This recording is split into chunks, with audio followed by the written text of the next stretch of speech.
Okay, lwaki weefuuka sugar mami kubanga olayika ng'akyali omuto n'otandika olabirira omuvubuka omuto? Onzigyemu enseko mbu sugar mami. Sugar mami anti kati Abannayuganda mwakikwata bubi.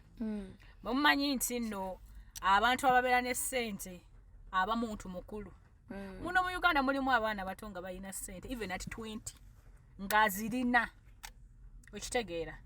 So kati n'oyo mubeera mulowooza nti naye sugar mami naye nga si we kiri. Muno mulimu abaana nga bato 19, 20, 25 nga ba pilots nga like they have their own money.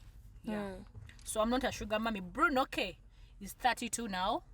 I'm 34. So I don't think I'm a sugar mommy. Nabo msingako emyaka ebiri because kati otunuya rent y'abawala abato tasobola kukolera video, tasobola kusasulira rent, tasobola kugulira ngoye. Era saamwagalako kunkolera ebyo. Ate okubeera sugar mommy obeera omuntu omusinga emyaka mingi. Yeah, so 2 years is not a big space. So okay. I'm not a sugar mommy. Audio zifuluma nga gamba amafuta sirina ate Wulira ate landlord ate video byonna ebyo nga weewaayo ofuuke caretaker we. Omanyi nze wenjagala omuntu mwagala nga bw'ali. So I didn't mind what he came with, the baggage. It wasn't a baggage to me. Okitegeera namuyamba nga bw'ali. Okay.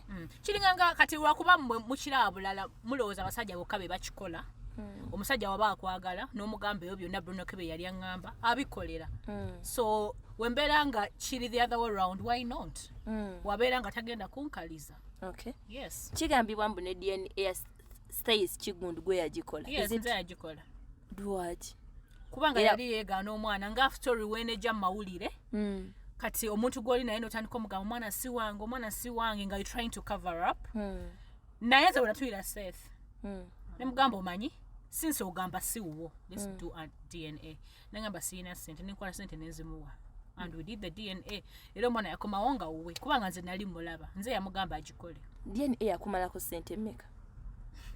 DNA is a bwiino by the way. Shovola buli omu yandi taking that initiative okola DNA. Bumala okola DNA gunosiganga omusajja wo kyo amwagala oli confident nga tomanyi nayo kiyinza okutuukako. No.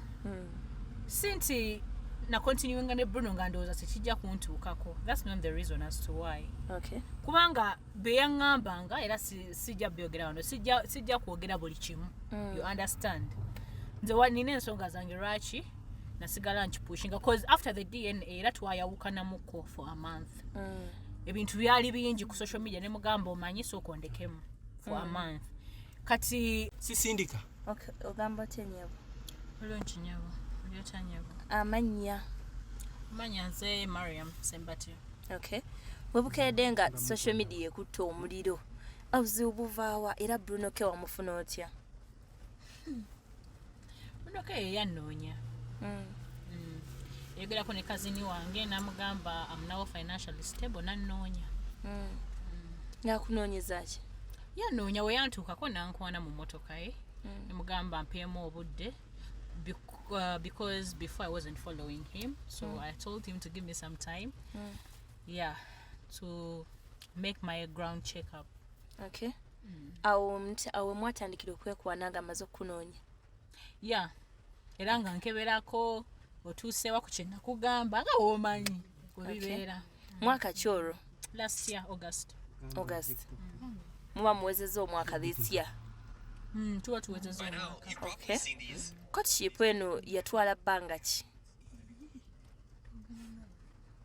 Courtship ere ebadde ekyaliko. We stopped talking like 2 months back. Okay.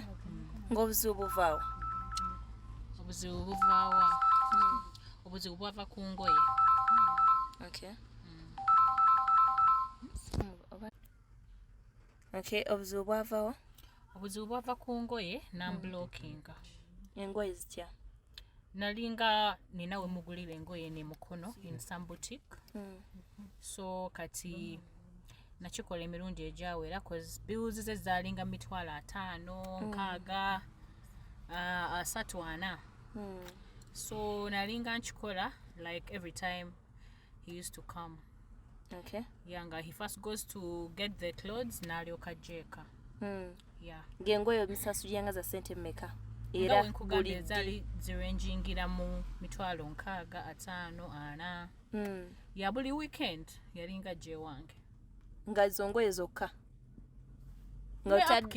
upkeep yenga wameka 500 so mwezi ogubera gwa katandika nga muterako rent so buli week wamuwanga akakade nga tekuliko za rent ez'omwezi saabalanga ssente kubanga ezengoye zalingayo oluusi womuwa upkeep n'akugambayo ekintu ekirala so saabalanga bw'obalaabalamu ssente zino omwaka gwe mumaze n'omwezi nga gumu ziri mu ssente mmeka saazibalanga nga wenkugambye naye gwe kyoba omanya namukolera videos 3 yaŋŋamba buli emu ya million 3 waliwo gye yaŋŋamba eya million 5 then nga wenkugambye nti buli week nalinga muwa ssente so you can calculate for yourself.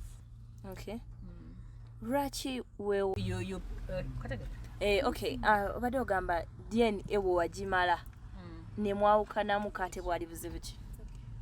No, I just told him like DNA we yajja baali bateeka ebifaananyi bye ebya nudes ku internet ng'alina abawala mbuliri ate nga bigambo bingingi nemugamba manyi Bruno sokonde kate nga ne family yange ndiko labayo boyfriend wo nga omanya aba family labayo boyfriend wo bamutadde mawulire kakati laba bichi. I had to explain a lot because I was draining mentally.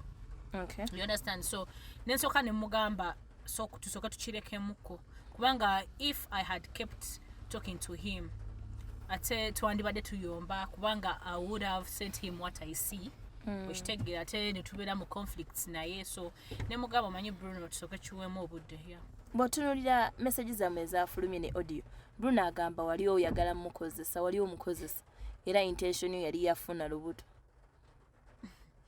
kati kanchogereko ekyo ekintu lwaki kubanga Bruno kesi ye musajja yekka asobola okunfuula olubuto osobola okumpa that pregnancy in Uganda okitegeera enkwaso ze zikola nnyo eno ziba zikola yekka era si kati yazaala buli ayiri mu Uganda no you understand so n'abasajja balala basobola seseza enkwaso ze zikola nnyo even other men can yeah so kakati lwaki mwalabyeko ka screenshot ka wali onjagalako mwana Bruno kawe nafuna olubuto yalaba mu WhatsApp zange nalaba nga njogera ne friend wange nga mugamba do you know that Bruno has made me pregnant. I was so happy that I was pregnant oshegera kati I was so excited ne muwandikira my friend ne mugamba Bruno has made me pregnant naye saagala mugamba yet okitegera n'akisoma kati as I was texting my friend like chenamuwandikira nali mpana Bruno nga mugamba manna I have been dating some people but they didn't manage to make me pregnant. Bruno has made me pregnant. I'm so happy. So he read it. Kati teyachingamba naye nze nakitegeera so kati that's why yangamba nali mwagalako mwana ekintu wekiva yes wekiva naye nga nali simwagalako mwana kubanga si yeyeka asobola you can't do all that for someone mbulwa kuba mwana okitegeera kubanga n'abasajja balala bali basobola okinkolera I just liked him the way he was because he was a homie that is it. Okay, bw'otunuulira saga ezzaalo DNA eno bakazi eno bamutaddeko nnakazi bwe what really made you okusigalawo nota moving on? I'm a very patient person. Okay. What made me not to move on? Saga ya Vanessa yansanga ndi naye. Okitegeera? Saga ya Vanessa. Saga ya Vanessa yansanga ndi naye ng'already ekintu nkirimu so ng'omuntu olina obeererawo munno namubeererawo sometime nensasula DNA naye kyampitiirako ne mugamba tusooke tulekerawo okwogera yeah kati nembeerawo kubanga era alina ebintu byalinga ŋŋambe ebyangumyanga nga nze omuntu kubanga ne wa maama we yantwalangayo so that is it. Okay. Ensonga zange lwaki nasigala. Okay. Ki ekyasinza obbatabula obba nti mutuuse n'okujja mu mawulire? Bruno kye yakoze akimanyi kubanga nze nali nasirika nga sigenda kujja mu mawulire.